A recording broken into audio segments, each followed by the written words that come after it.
Assalamualaikum warahmatullahi wabarakatuh. Salam Rahayu. Berjumpa lagi dengan channel kami Pensil Jatuh Art. Dan bagi kawan-kawan yang belum subscribe, silahkan subscribe dan tekan tombol lonceng terlebih dahulu untuk berlangganan video dari kami gratis. Terima kasih.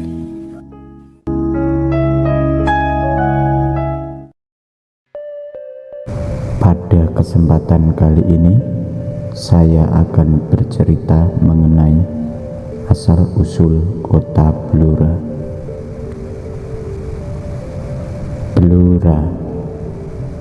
Blora adalah salah satu kabupaten yang terletak di Jawa Tengah, sekitar 127 km sebelah timur kota Semarang. Kabupaten ini berbatasan langsung dengan Kabupaten Rembang dan Pati di sebelah utara, Kabupaten Tuban dan Kabupaten Bojonegoro Jawa Timur di sebelah timur, Kabupaten Ngawi Jawa Timur di sebelah selatan, serta Kabupaten Grobogan di sebelah barat. Kabupaten Blora dijuluki Kota Sate, Kota Barongan, serta Kota Jati. Moto kota ini Cacana Jaya Kartabumi, dari bahasa Jawa yang artinya kedamaian, kejayaan, kemakmuran daerah. Semboyan kota ini Blora Mustika, maju, unggul, sehat, tertib, indah, kontinu, dan aman. Ada beberapa versi mengenai asal-usul sejarah kota Blora. Versi pertama, menurut cerita rakyat, Blora berasal dari kata belor yang berarti lumpur, kemudian berkembang menjadi beloran yang akhirnya sampai sekarang lebih dikenal dengan nama Blora. Secara etimologi, Blora berasal dari wai dan lora. Wai berarti air dan lora berarti jurang atau tanah rendah. Dalam bahasa Jawa sering terjadi pergantian atau pertukaran huruf W dengan huruf B tanpa menyebabkan perubahan arti kata, sehingga seiring dengan perkembangan zaman, kata wailorah menjadi bailorah, dari bailorah menjadi bailora, dan akhirnya menjadi Blora. Jadi nama Blora berarti tanah rendah berair. Ini dekat sekali dengan pengertian tanah berlumpur.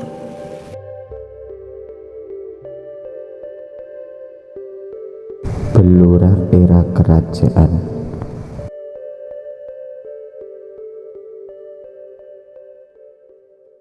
Blora di bawah Kadipaten Jipang.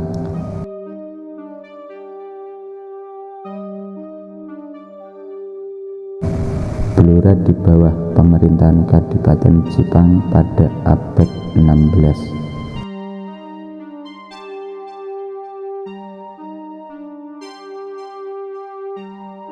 Yang pada saat itu masih di bawah pemerintahan Demak.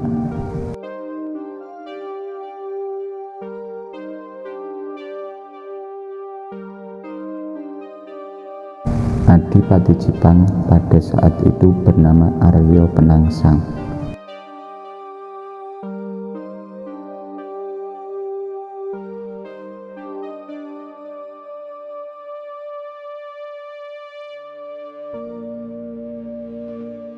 Yang lebih dikenal dengan nama Aryo Jipang. Daerah kekuasaan meliputi Pati, Lasem, Blora, dan Jipang sendiri.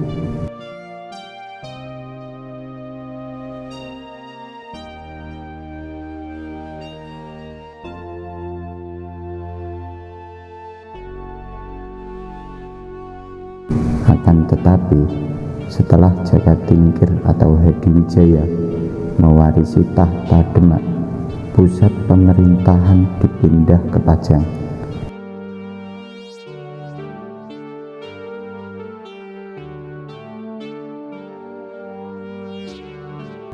Dengan demikian, Blora masuk kerajaan Pajang.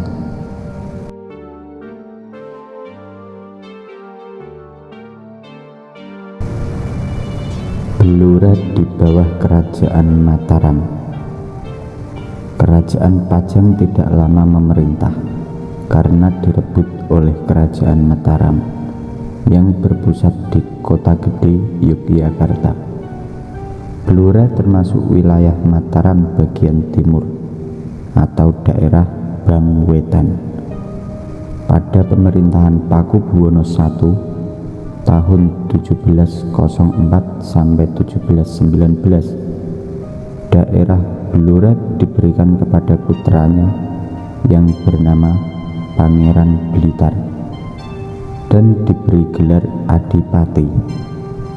Luas Blora saat itu 3.000 karya atau sekitar 3.000 hektar. Pada tahun 1719 sampai 1727, kerajaan Mataram dipimpin oleh Amangkurat IV, sehingga sejak saat itu Blora berada di bawah pemerintahan Amangkurat IV.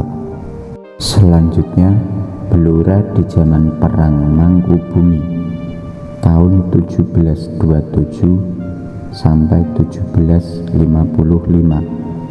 pada saat Mataram di bawah Pakubuwono II tahun 1727 sampai 1749, terjadi pemberontakan yang dipimpin oleh Mangkubumi dan Mas Said. Mangkubumi berhasil menguasai Sukawati, Grobogan, Demak, Blora, dan Yogyakarta. Akhirnya Mangkubumi diangkat oleh rakyatnya menjadi raja di Yogyakarta. Berita dari Babad Giyanti dan Serat Kotaratama menyatakan bahwa Mangkubumi menjadi raja pada tanggal 1 Sura tahun Alif 1675 atau 11 Desember 1749. Bersamaan dengan diangkatnya Mangkubumi menjadi raja, maka diangkat pula para pejabat yang lain.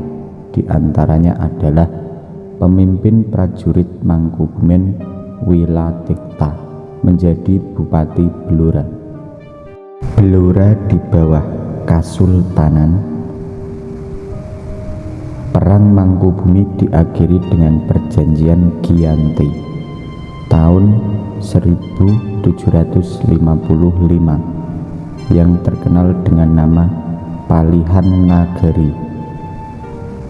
Karena dengan perjanjian tersebut Mataram terbagi menjadi dua kerajaan, yaitu Kerajaan Surakarta di bawah Pakubuwono III, sedangkan Yogyakarta di bawah Sultan Hamengkubuwono I.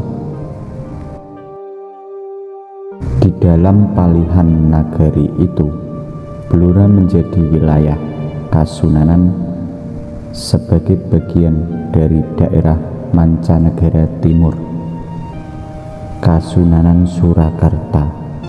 Akan tetapi, Bupati Wilatikta tidak setuju masuk menjadi daerah Kasunanan, sehingga beliau memilih mundur dari jabatannya. Blora sebagai kabupaten sejak zaman Pajang sampai dengan zaman Mataram, Kabupaten Blora merupakan daerah penting bagi pemerintahan pusat kerajaan. Hal ini disebabkan karena Blora terkenal dengan hutan jatinya. Blora mulai berubah statusnya dari Apanek menjadi daerah kabupaten pada hari Kamis Kliwon tanggal 2 Sura tahun alif 1675 atau tanggal 11 Desember 1749 Masehi, yang sampai sekarang dikenal dengan hari jadi Blora. Adapun bupati pertama yaitu Wilatikta. Sedangkan versi lain menyebutkan nama Blora diambil dari kata belo, artinya anak kuda, dan lara, artinya sakit, yaitu seekor anak kuda tunggang yang dihadiahkan oleh asisten residen Rembang kepada Senopati Ngadi yang telah berhasil memadamkan pemberontakan Noyo Gimbal atau Noyo Sentiko, sehingga dia diangkat menjadi Bupati Karangjati yang semula hanya berupa kawedanan. Perjuangan rakyat Blora menentang penjajah. Perlawanan rakyat Blora yang dipelopori petani muncul pada akhir abad ke-19 dan awal abad 20. Perlawanan petani ini tak lepas dari makin memburuknya kondisi sosial dan ekonomi penduduk pedesaan. Pada waktu itu, pada tahun 1882, pajak kepala yang diterapkan oleh pemerintah penjajah sangat memberatkan bagi pemilik tanah atau petani. Di daerah-daerah lain di Jawa, kenaikan pajak telah menimbulkan pemberontakan petani, seperti peristiwa Cilegon pada tahun 1888. Selang 2 tahun kemudian, seorang petani dari Blora mengawali perlawanan terhadap pemerintahan penjajah yang dipelopori oleh Samin Suro Sentiko. Gerakan Samin sebagai gerakan petani anti kolonial lebih cenderung mempergunakan metode protes pasif, yaitu suatu gerakan yang tidak merupakan pemberontakan radikal. Beberapa indikator penyebab adanya pemberontakan untuk menentang kolonial penjajah antara lain berbagai macam pajak diimplementasikan di daerah Blora, perubahan pola pemakaian tanah komunal, pembatasan dan pengawasan oleh Belanda mengenai penggunaan hasil hutan oleh penduduk. Indikator-indikator ini mempunyai hubungan langsung dengan gerakan protes petani di daerah Blora. Gerakan ini mempunyai corak milenarisme, yaitu gerakan yang menentang ketidakadilan dan mengharapkan zaman emas yang makmur.